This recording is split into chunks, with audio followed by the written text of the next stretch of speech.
Hi guys, it's Chris at Cork and Crown back in my cider shed with some more cider to try. And what have we got today? Well, we've got another bottle from a new producer I tried recently. Did a film, did the Yallington Mill, and it's a charity, the Orchard Project, and their cider brand is called Local Fox, and there it is. And again, pretty little bottles. I like these, 330ml. This is 5.6%. It's called London Cider, because they're using a lot of apples from London. From outside of London as well, basically apples that go to waste, be they in the urban locations or in sort of, got a tweet there, hope you enjoyed that, or in the countryside. Don't care, just don't want to waste apples, so we're making cider out of them. So what does it say about this? London grown. London Fox Medium is new for 2020. This is a sweeter version of our well-loved local Fox Dry London cider that we've been making since 2016. It's a full-juice sparkling cider traditionally pressed in Walthamstow and fermented with wild yeasts. Made from a blend of unspared apples collected and donated from community orchards and gardens across the capital. It's 100% local and a celebration of London's harvest. So there you go, 100% London apples. But there are a heck of a lot of apple trees in London, a heck of a lot. There's one in this garden. I mean, I've got 3 little ones in my garden here, but there's a massive one back here, and it's biennial, and there's a heck of a lot of blossom on it right now. There's going to be a lot of apples on that tree. Be fascinating. I might stick my head over the fence, see if I can get some, try pressing them or something. That'd be quite interesting. Maybe I'll do that. I fancy doing that. Let's do that. Let's do it.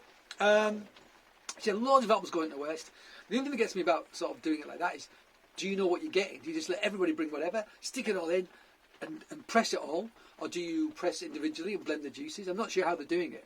You know, if it's just just a free-for-all, stick them all in, you've no idea what you're going to end up with.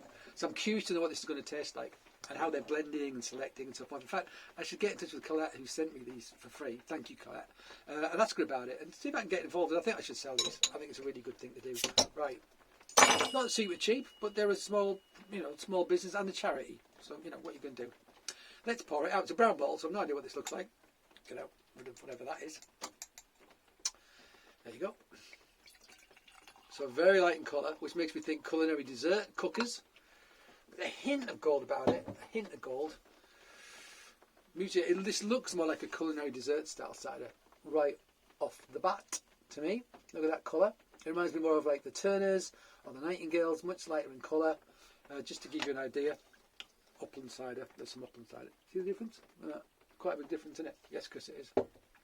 Would you agree? It's very bright. It's probably filtered, force carbonated, methinks. Yeah, it will be force carbonated. Let's see what it smells like. Super delicate nose, super delicate, but it has got like that kind of really light, floral, delicate, perfumey thing you get from dessert apples. Really delicate. Holy moly. I mean, what am I getting? Very, very, very, very light. I mean, is it apple even? Very subtle apple, but it makes you think of like flower beds and stuff as well. Not just apples. Like there's other things going, like apple blossom and stuff. That's what it's making me think of. It's not just very delicate fruit. I mean, hints of vegetal as well. Super delicate nose. It's quite cold. Let's try it. Maybe some of the citrusy character as well.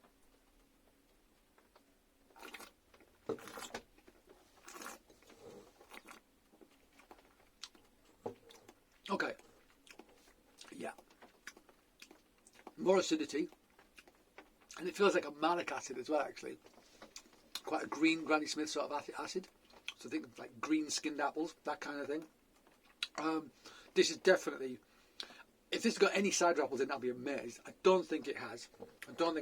This is much more in the East Coast, if I'm allowed to say that.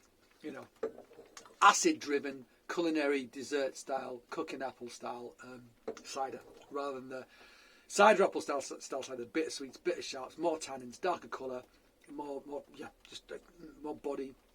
It's just lighter, more refreshing, more like a spritzy white wine almost.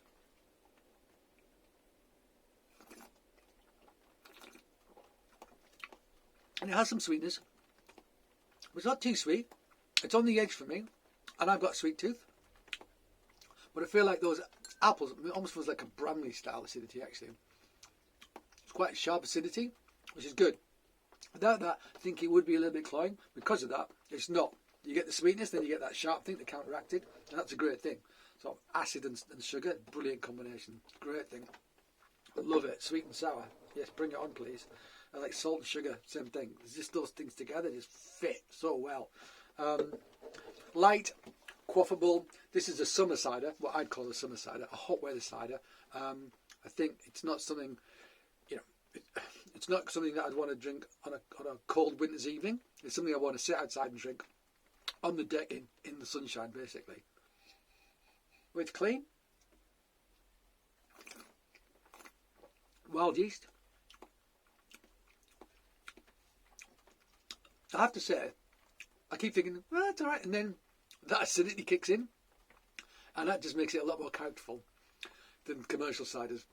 It's got a bolder acidity. It's really making my mouth water. So it's got a lemon sherbet thing going on as well. But like malic as well.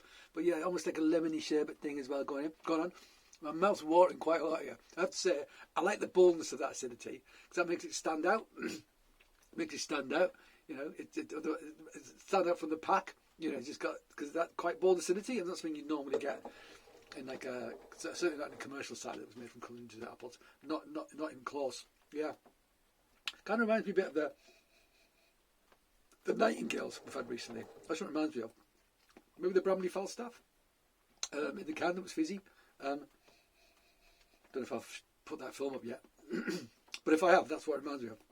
It's got that kind of thing, that acid backbone, which actually makes it much more interesting than if that wasn't there.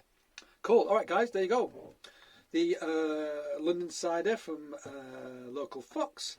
This is their medium. It's 5.6%. There's not a lot of it about, but you might be able to pick some up. If you like this style of cider, the sort of like the culinary dessert apple style of cider, I think you should try it. It's well worth a try.